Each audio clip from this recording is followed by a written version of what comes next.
First live web ચેનલના પ્રાયોજક છે Gujarat emporium. યુગ પ્રધાન આચાર્ય શ્રી મહાશ્રમણજીની અહિંસા યાત્રાનો 9મી માર્ચ એટલે આજથી અમદાવાદમાં થયો પ્રારંભ। પરમ પૂજ્ય આચાર્ય શ્રી મહાશ્રમણજીની અહિંસા અને આત્મકલ્યાણનો સંદેશો આપતી ગુજરાત યાત્રાની શરૂઆત તાજેતરમાં જ એટલે કે આજથી થઈ છે। અમદાવાદમાં તેમની યાત્રાનો પ્રારંભ કરવામાં આવ્યો છે। આચાર્ય શ્રી મહાશ્રમણ પ્રવાસન વ્યવસ્થા સમિતિ અમદાવાદ દ્વારા આ તમામ વ્યવસ્થાઓ અને તેમના આશીર્વચનો લોકોને મળી રહે તે માટે ખાસ આયોજન કર્યું છે। મોટી સંખ્યામાં તેમનું સ્વાગત કરવા માટે લોકોમાં ઉત્સાહ પણ જોવા મળી રહ્યો છે। આત્મકલ્યાણ અને સમાજ ઉત્થાન માટેની યાત્રા ભારતના રાજ્યોમાં થઈ ચૂકી છે, ત્યારે ગુજરાતના વિવિધ જિલ્લાઓ અને પ્રાંતોની પદયાત્રા બાદ તેઓ અમદાવાદમાં તેમની યાત્રા 9 માર્ચ એટલે કે આજથી શરૂ કરી રહ્યા છે। અમદાવાદમાં તેઓ 10 દિવસ સુધી વિવિધ વિસ્તારોમાં ફરી લોકહિત માટે અને આ યાત્રાના અહિંસાના 3 ઉદ્દેશ સદભાવના, નૈતિકતા અને વ્યસન મુક્તિનો સંદેશો લોકો સુધી પહોંચાડશે। પ્રથમ પ્રેક્ષા ભારતી કોબા ખાતે તેઓ પધારશે। અમદાવાદમાં યુગ પ્રધાન આચાર્ય શ્રી મહાશ્રમણજીની 10 દિવસની યાત્રાની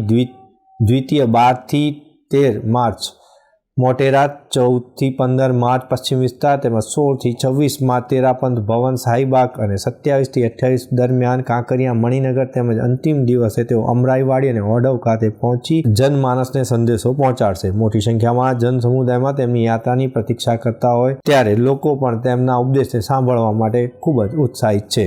उनका मेन प्रबंध है आम जनता से जुड़ करके आम जनता की समस्याओं को सुनना और उनकी समस्याओं का हमारी साधु मर्यादा के भीतर समाधान देना और उनके भीतर यदि किसी कारण से बुराई आई है, व्यसन संबंधी या दूसरी कुरीति आई है, तो उनको समझा करके उनको दूर करके उनको अच्छा जीवन जीने की प्रेरणा देना। इसी कारण वो पद यात्रा करते हैं ताकि ग्रामों में आम आदमी से जुड़ा हो सके और भारतीय संस्कृति की आत्मा गांधी जी के अनुसार ग्रामों में बसती है तो ग्रामीण लोगों से विशेष रूप से संपर्क करके उनकी समस्याओं को सुनकर समाधान कर सके।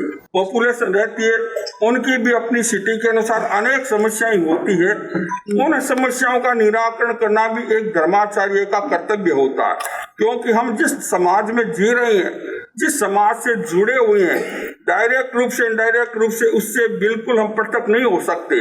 उस समाज के साथ भी हमें जुड़ा रहना है, या जिस सभ्य समाज में भारतीय जनता में हम रह रहे हैं उनकी समस्याओं का समाधान करना भी एक धर्माचार्य का कार्य होता है।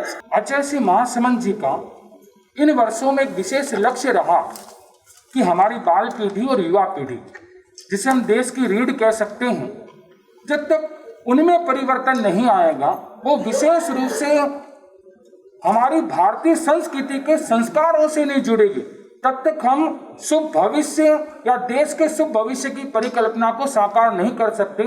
इसलिए उनका ये एकमात्र चिंतन है कि हमारी बाल पीढ़ी, हमारी युवा पीढ़ी हमारे संस्कारों से जुड़े और पाश्चात्य संस्कृति का जो प्रभाव दिन ब दिन गहरा होता जा रहा है और जिस तरह वो अपनी संस्कृति से दूर हो रहे हैं, केवल स्वच्छता बाह्य जरूरी नहीं होती, वैचारिक स्वच्छता भी अत्यंत अपेक्षित होती। इसलिए यहाँ पर जब आचार्य श्री महाश्रमण जी 21 दिवसीय यात्रा में पधारेंगे तो युवाओं पर विशेष ध्यान दिया गया है कि कैसे युवाओं में जो व्यसन व्याप्त हो रहा है उन व्यसनों से उन्हें कैसे दूर किया जाए, जो तनाव उनके भीतर बढ़ रहा है उस तनाव को कैसे दूर किया जाए, शिक्षा की समस्या है आदि अनेक प्रकार की समस्याओं से वे जूझ रहे हैं, उन समस्याओं को दूर किया जाए और हमारी भारतीय संस्कृति के साथ उन्हें जोड़ करके उन्हें आगे बढ़ाया जाए।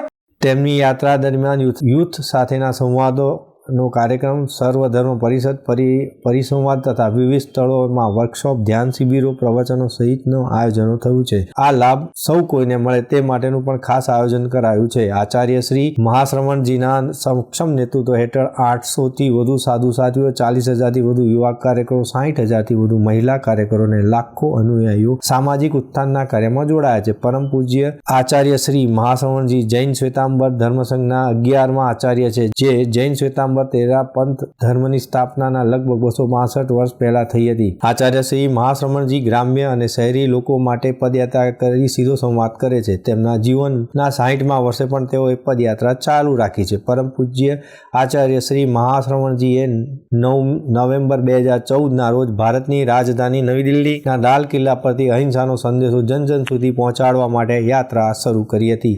आचार्य श्री महाश्रमण जी एक ऐसा व्यक्तित्व जिनके आभा मंडल में ही एक ऐसी पवित्रता है कि जो भी उनके नज़दीक जाता है ऐसा लगता है कि हमारे दिलों में शांति व्याप्त हो गई है और हमारे जो अंदर जो पाप कार्य है वो सारे नष्ट हो गए हैं.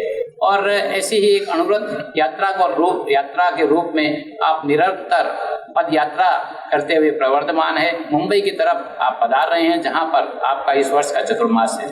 और इसी मध्य में यहाँ पर अहमदाबाद में आपका 9 तारीख को 21 दिवसीय प्रवास हेतु पदार्पण है.